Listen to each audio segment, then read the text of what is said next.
where it's now gone back to its glory days?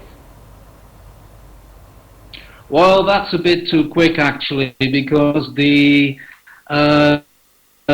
let's say the decline of the country of Côte d'Ivoire started a lot earlier. It's a country that depends on agricultural exports for its income, mostly coffee and cocoa, and these sectors, especially cocoa, have been in a crisis for some time. What happened then, unfortunately, in the previous decade was this whole combination of a very unhappy election plus an armed rebellion, and then in 2010 even a small civil war. So this is a country that has come from very far, and the recovery is still on the way, and we're not there yet. All right, and of course one would expect that maybe this voter turnout would have been a bit low considering what happened back in 2010. But according to the Electoral Commission in Ivory Coast, they actually placed it at about 54.63 voter turnout. And that was quite a huge number of voters who turned out to cast their votes. Does this actually tell something about the confidence they have in Ouattara, in him delivering on his mandate? Not necessarily. The participation rate has become a big political hot potato in the past few days, and people keep throwing out figures saying, well, you know, the previous president, Laurent Gbagbo, in 2000 was only elected with 37%, and now the first estimates were closer to 60%, and a lot of people were very doubtful. They said, well, that's a bit of an exaggeration. So and when it comes to the previous years, there is less political polarization. all right, when it comes to the previous years, what would you say he has achieved in these past 5 years that he has been president compared to the achievements of Laurent Gbagbo? Well, that's a difficult question, because what Laurent Gbagbo had to deal with in his days was an armed rebellion, and a rebellion that was actually supported from this country, Burkina Faso, where I'm speaking from, by the government that was deposed last year here. So the situation for Laurent Gbagbo was a lot more complicated than it has been for Alassane Ouattara. And yes, he has been saying our economy is growing, we're all back, Côte d'Ivoire is back and all that, but he didn't have to deal with these extra complications. Let's now just hold the line, Bram. Let's now connect to Sele Marias, who is also a media consultant in Abidjan, Ivory Coast, or Côte d'Ivoire. Thank you so much for joining us, Sele.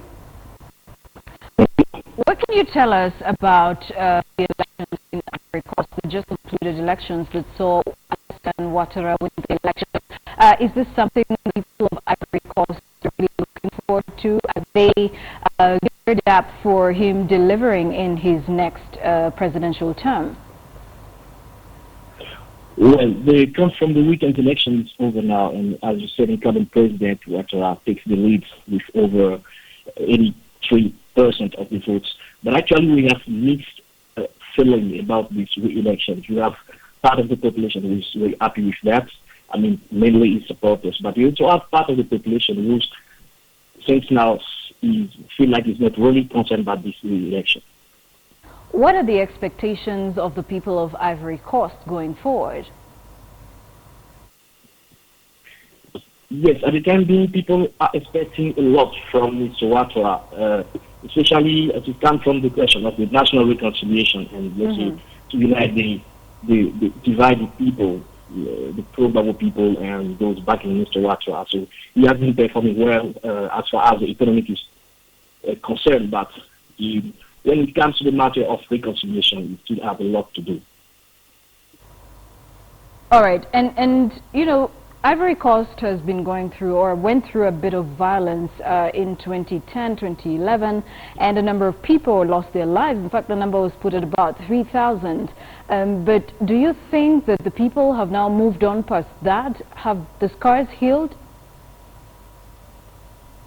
Well, big part of the people here still have bitter memory of what happened in 2010. I mean, the violence that, let's say, just broke out after the election. So they're expecting that there will be justice. So till now, you have people who will say that Mr. Ouattara has a problem with the justice, so because there's a victor justice in the country, so they're expecting the law, especially, let's say, the representative of human rights organization, national organization, have been calling for, let's say, justice in the country.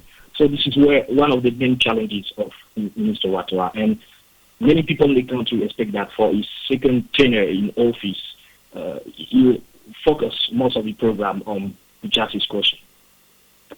Well, thank you so much, Sele. We do appreciate that.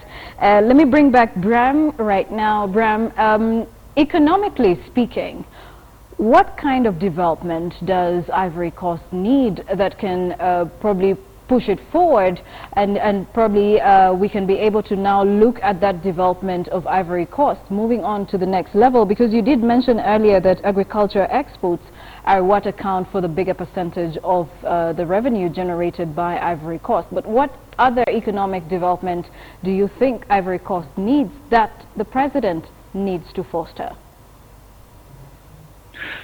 Well, first of all, I must say the economic base of Ivory Coast is pretty good. It has agriculture, it has also processing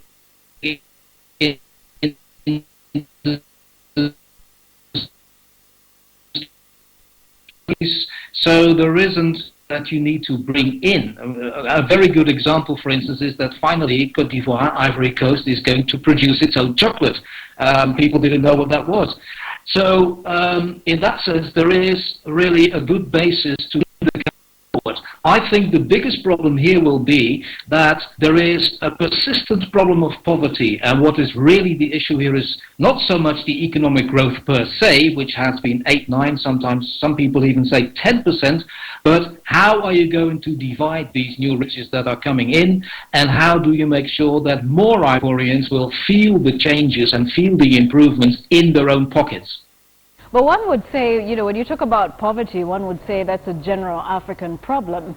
And in this case, you know, it's not going to be solved in one day. It's a gradual process to be able to alleviate poverty.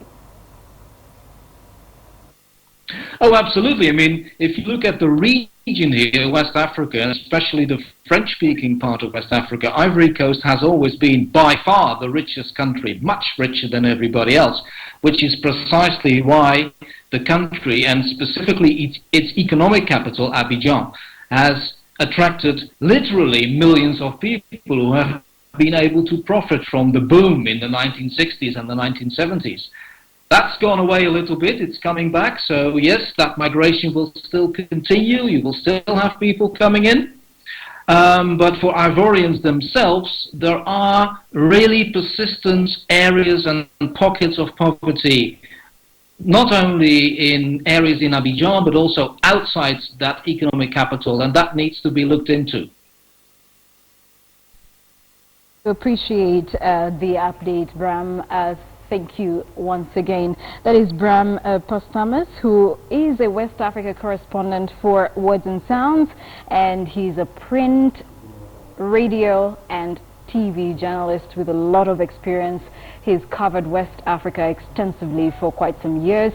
Thank you so much, and also thanks to Sele Marias, who is a media consultant in Abidjan, Ivory Coast, or Côte d'Ivoire. Now let's take a look at some of the stories making headlines in caricatures this week, and we're now joined by our resident cartoonist, Gans, who is right here to give that to us in caricatures. Gans, thank you so much for joining us. What do you have for us today? This what you just discussed. Yeah. Qatar got a landslide, which I've just put into perspective, just illustrative. Can see the opposition. All right, so this is pretty much about what happened in Ivory Coast. Yes. And we did see the voter turnout was quite very huge. He won the election by about, what, 84%? Yeah. Was it 84? Yes, 84%, yes. There you go. What else do you have for us? Okay. All right. What's this about?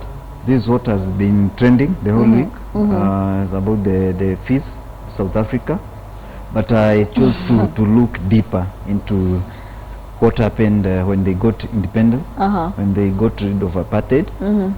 Now I'm just looking at the situation and thinking it's financial apartheid, what I'm calling it. We have inequality seems to be the bigger problem. Yeah, the bigger problem. Right, and you know, it actually does paint the bigger picture, because what I'm seeing there is that ANC then was viewed as the savior that was going to deliver them from apartheid, which basically was the example or the true definition of inequality. And now it seems like it's the same party that is creating inequality. Yeah. A few of them, the so-called elite, so many blacks are poor, but a few are rich, damn rich. That's true. And actually, to even add more on that, they say that South Africa is one of the countries that outsources its human resource from every other part of Africa. And so there's a lot of foreigners in the country there working, you know, compared to South Africans themselves. Well, you have something else for us? Yes. Okay, which is the other one? There's another one that I think was to be sent by Mado. Yes. What happened to that one? Okay, I suppose we skipped it. Alright, thank you so much, Gams. We do appreciate the update. So if you've been following what's been happening in South Africa, you must have an idea what some of the placards by the striking students have been like. Let's write the figure in a number that President Zuma can be able to, you know, figure out. Those are some of the placards that have been going around social media. But well, Gams, thank you so much. We do appreciate that. Thank you. And well, let's take a look at some other issues around the African continent. And the Pan-African Parliament was established as an organ, the African Union, in order to ensure that there's full participation of African people in the development and economic integration of the continent. The first parliament was inaugurated on the 18th of March 2004 in Addis Ababa, Ethiopia, and its headquarters are in Midrand, South Africa. The ultimate aim of the Pan-African Parliament is to evolve into an institution with full legislative powers whose members are elected by universal adult suffrage. And the new protocol granting these powers has been adopted by the African Union and is currently under ratification by the member states. However, until such a time that the new protocol comes into force, the Pan-African Parliament shall have consultative and advisory powers within the African Union. And so there's a report that has been released by the State of the Union Coalition regarding the continent and how it is faring in regard to integration. And that report is actually called the Continental Compliance Report. And to further highlight more on what this report entails, what we need to know about it, and whether or not it even makes sense to us, is Eve Nidagira, who is the Executive Director for Fahamo Africa. And we also have Osai Odigo, who is the State of the Union Coalition Coordinator. Thank you both for joining us. And I understand Eve is also the Chair of the State of the Union Coalition. Thank you both for joining us. What is it that we need to understand about the Pan-African Parliament? What has it even done for us on the African continent? Well, thank you, Joy, for that opportunity. Many African people are asking themselves the same question. What is the Pan-African Parliament?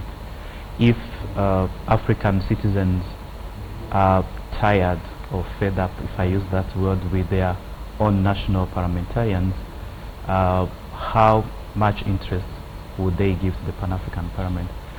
But as you said in your report, if the revised protocol, which was adopted last year in Malabo, Equatorial Guinea, if that protocol is implemented, we are going to see more changes, because then, as you say, members of Pan-African Parliament will stop having just advisory roles, but they will have the powers to have legislative laws, legislative powers, which then will be binding to all members of African Union. And that's why we are seeing a very slow rate of ratification. As we speak, we only have one country, Equatorial Guinea. Maybe I think it's because the summit was held there and they wanted to give an example by ratifying. So are you saying that all these other African countries have not really done anything? They've not made a decision? Or is it that they're not even aware of it? They are aware of that because, as you say, like the State of the Union coalition have been having discussions with different members of the Pan-African Parliament. Even today when we launched, we have the first Vice President of the Pan-African Parliament, Honorable Eduardo Mulembwe from Mozambique, who came to be with us when we launched the report. But even Mozambique, having someone like that, they haven't launched. The president now, the current president for this year is from Cameroon, but Cameroon has not ratified that. So out of the 54 countries, members of the African Union, if we add also the new one, South Sudan, we have 55 countries. Just one country 54. has ratified. Just one country has ratified. Just so 53 other countries have not ratified. Yes, they have. All right, and so you have actually released the Continental Compliance Report. I would like to know from you what is entailed in this report, and what is it that we need to know as Africans about this report, and how exactly does it connect to the Pan-African Parliament? Well, SOTO in the last 6 years has been doing a lot of monitoring to see how African governments are actually, in practical terms, implementing some of these treaties and commitments they make either at regional level. And one of the things we discovered is that because there's a lack of information coordinated in a central place, so people are not aware of what these commitments are, and people are not aware of what their governments have actually signed up to. So the report actually maps out what is it governments are actually doing, whether it's as regards women's human rights, or as regards governance or elections, or as regards the environment, specifically in terms of management of natural resources, also in terms of specific commitments, financial commitments and budgetary commitments to agriculture, as well as to health, which is also quite important. And then we now compare this over several countries on the continent. Because this was an innovative idea, because no one else was actually monitoring these instruments and actually documenting what governments are doing at national level. We initially looked at 10 countries. And the idea was we should be able to look at countries, whether you're in the North region, West African region, East, South, Central. Right. So which are some of those countries that you looked at?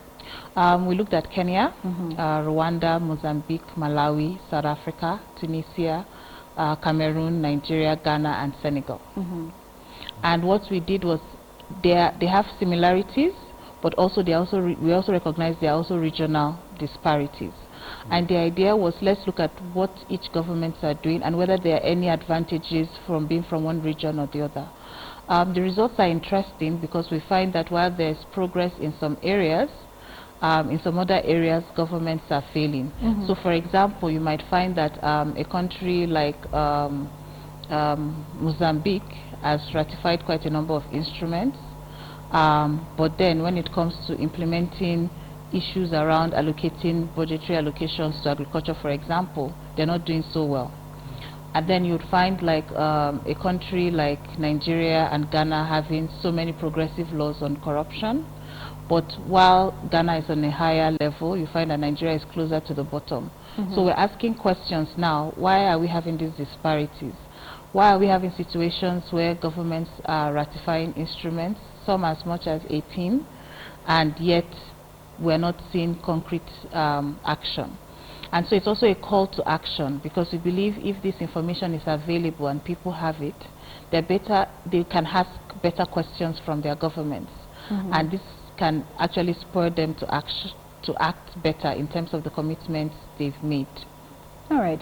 And do you believe that we on the African continent are not really sometimes interested in what's going on, and when decisions are made, we only realize it after the decision that was made was probably not the best for us, or it didn't have our interests at heart.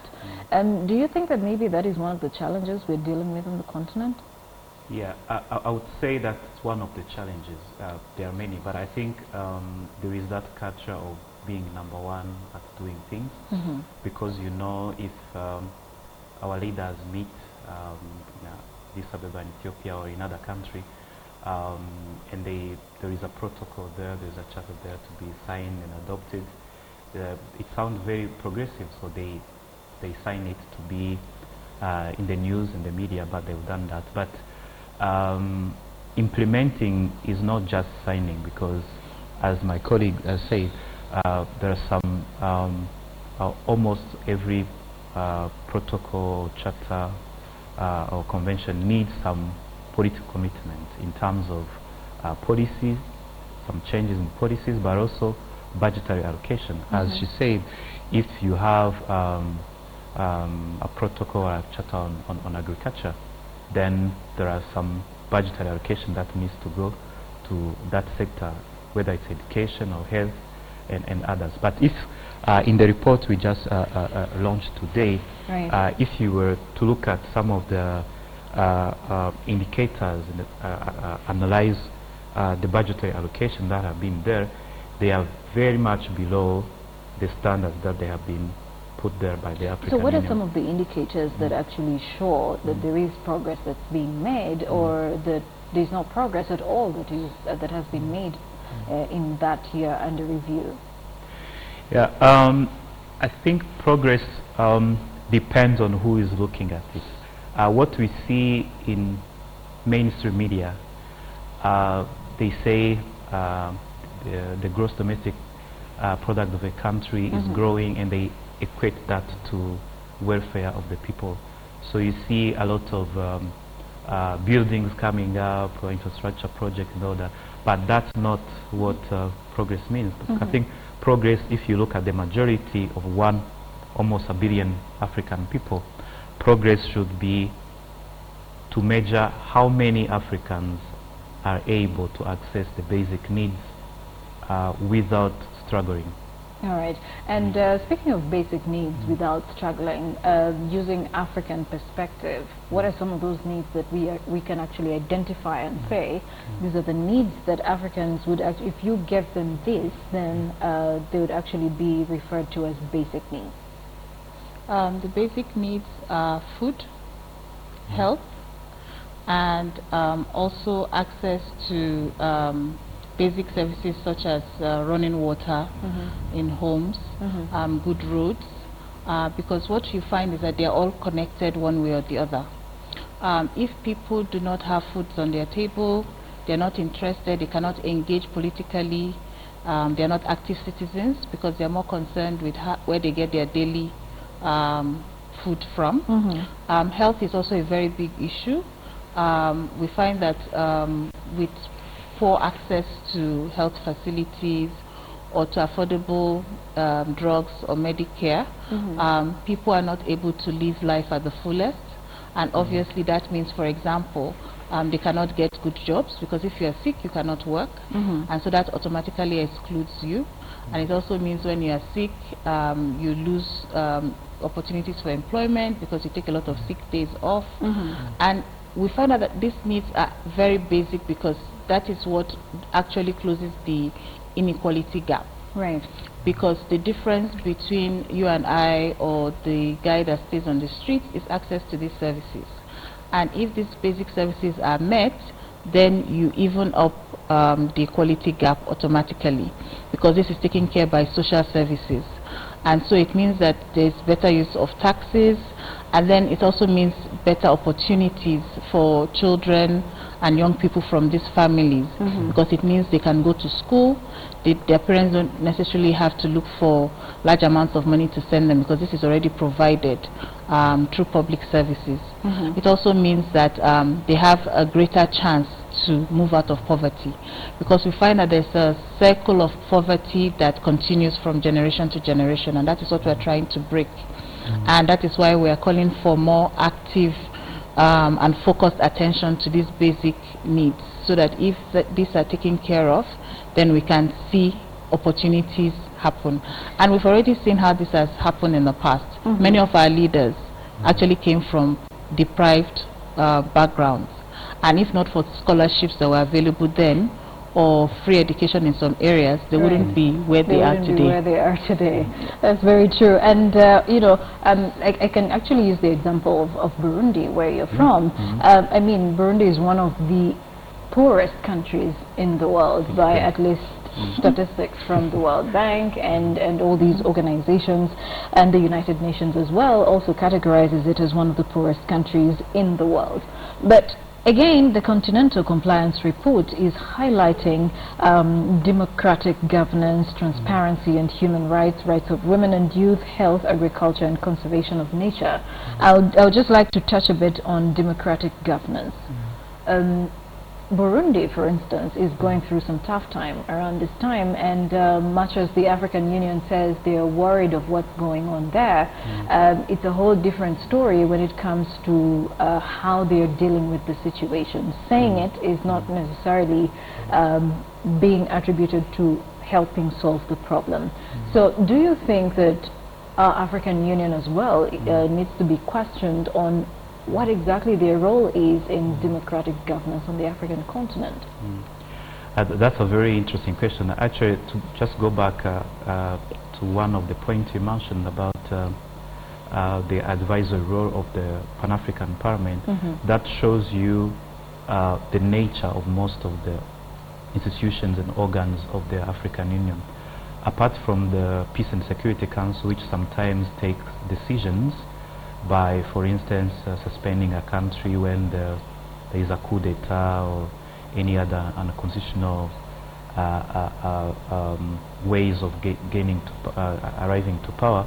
But all the other institutions, including the African Union Commission, they are very silent. So I think in the Burundi case, they have very failed the region, but also Burundians, because there are many indications that there are going to be a crisis, but they did not take all the necessary measures. So at least by coming out early enough to denounce what was happening. But also it goes back to, since you mentioned the issues of democratic governance in the election, it goes back to the whole question of governance in elections. In your report, you did mention elections in Tanzania, in Cote d'Ivoire, but also in the Republic of Congo. Looking at the numbers, one would say, okay, people like President Ouattara in Cote d'Ivoire, people like President Guesso to continue and all that. But is that really the reality? Because we have made to believe that a democratic process or a process of democratization is just being demonstrated on election day, whereas there should be a continuous process, whereas African people at different levels, at the very local level to the national level, where they continue engaging with their leaders, so that you just don't elect people today, you disappear, and then you come back after 5 years. Because what happens during that period of 5 years, it's when we lose touch with our leaders. So the African Union and institutions like the Pan-African Parliament need to do more by asserting some authority on member states, because taking an example of just normal clubs or cooperatives where some people are members, if you don't abide by the rules that a club or member, you can sanctions. So I think the African Union has not been able to do that. But of course, it also shows the nature of how we take decisions. The African Union is just a representation of our leaders. So if you have a leader who has been in power for 20 years, 30 years, close to 40 years, they will not take a decision which goes against someone who wants to extend their term. I mean, in the example of Burundi, President Nkurunziza who has done 10 years, comparing himself to his peers who have done 30 years, he thinks I'm still a very good guy, so I should be allowed to continue. And well, speaking of that, let's now move on and take a look at the delivery of services by the different African countries. You're from Nigeria, and good luck Jonathan didn't really have a peaceful time for reasons. He just happened to be president during a challenging time with fighting Boko Haram in Nigeria, and probably that is what led him to losing an election this year. But Nigeria, despite the fact that it is now Africa's largest economy, it also has some of the poorest communities on the continent, and that you cannot actually just bypass. There are ways in which Nigeria itself can be able to get itself out of poverty because of the wealth that you have. You're one of the biggest oil producers on the continent. But why do we continuously see cycles and cycles of poverty among the people in Nigeria? I would say the major issue is corruption, because no matter what good institutions you build, no matter what incentives you put in, corruption just prevents things from happening.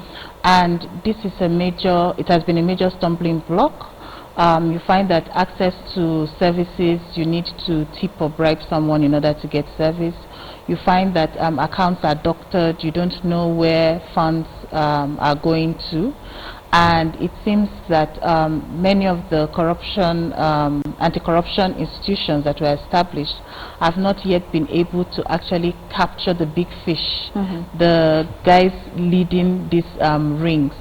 But then another thing that, and this also came out from the report, is that it's embedded in the system, so that you find a situation whereby civil servants are also complicit.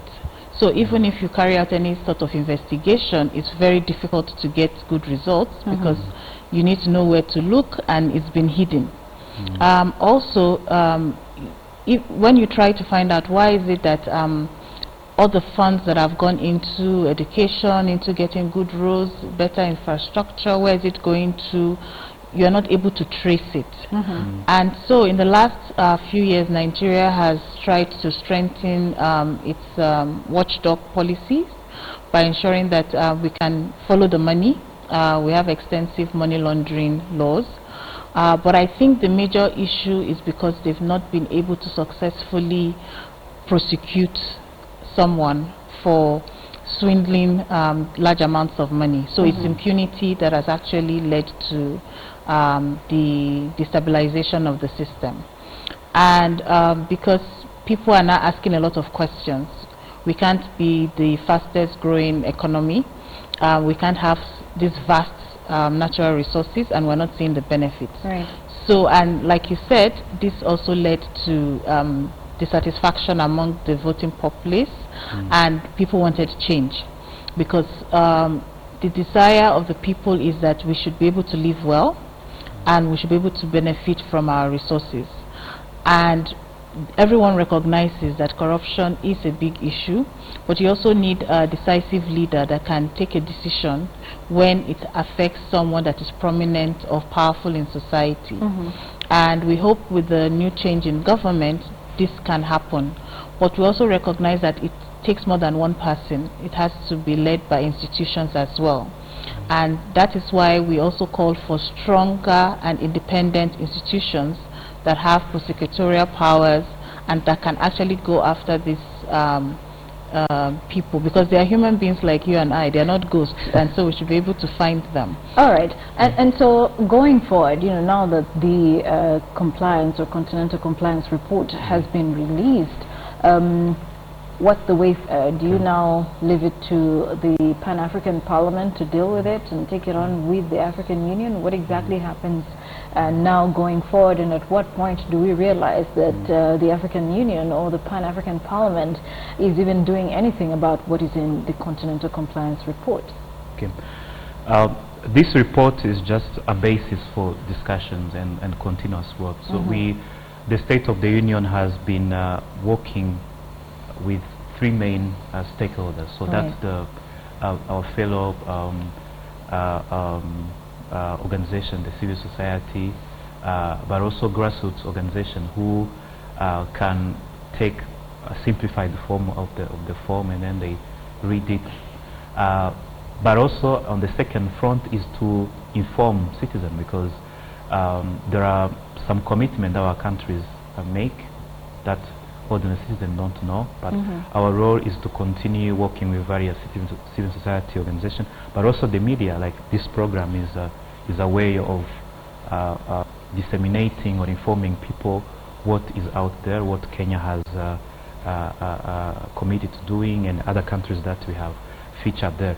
But also on the third front, which is very important, is to approach those governmental organizations like the African Union Commission, the Pan-African Parliament, and national parliamentarians who represent their countries to the Pan-African Parliament.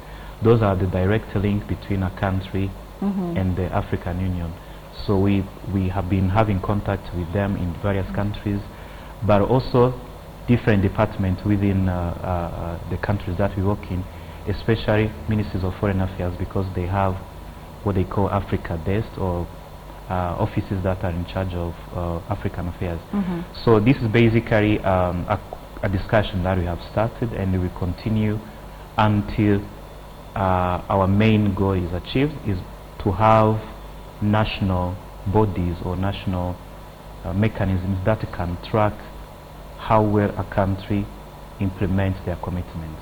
So for the case of Kenya, for instance, our objective was to see that the government of Kenya put in place a body which will be every now and often, maybe every 2 years, tracking how far is Kenya complying with and the progress that has been ratifying, but also most importantly implementing. And that can only be done when there is a body which links all the department or the ministries, so that the progress can be followed up and measured. All right. Well, thank you so much. I do appreciate the time taken to come and enlighten us on the Continental Compliance Report, and hoping that the Pan-African Parliament as well can do something about it. It's Africa, and sometimes we over get used to the fact that Parliament, or what you refer to something as Parliament, then we just know delivery is just never going to happen at any one point in time. Laws will be passed, but implementation is always the challenge. But we do appreciate the time taken to come speak to us. We've been speaking to Eve, that's the second, telling you. Eve is from Burundi. Eve Niragira, who is the chair of the State of the Union Coalition, and we also had Osai Ojigo, who is the coordinator for the State of the Union Coalition.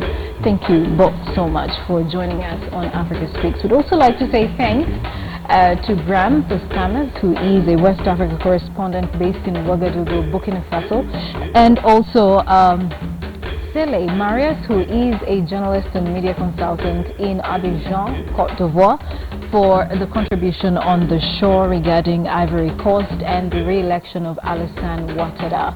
Thank you all so much. And to Gans, a resident cartoonist, thank you all so much for your contributions on the show. And would like to wind up with an interesting video. You know, this is something that I think we all need to take a lift from. You know, when you eat food, do you ever imagine who prepared this food? Do you ever imagine the effort that they put into cooking this food for you? So on this edition of Africa Speaks, we're going to review a gentleman who cooks ugali, or what we call, ugali in the local language in Kenya. The energy he puts into cooking food in a small restaurant at which he works. Take a look at this. And I hope this does for you. The next time somebody puts food on your plate, you better finish it, because you don't know how much energy they put into cooking it. Thank you all so much for watching. My name is Joy Doreen Bira. God bless you all.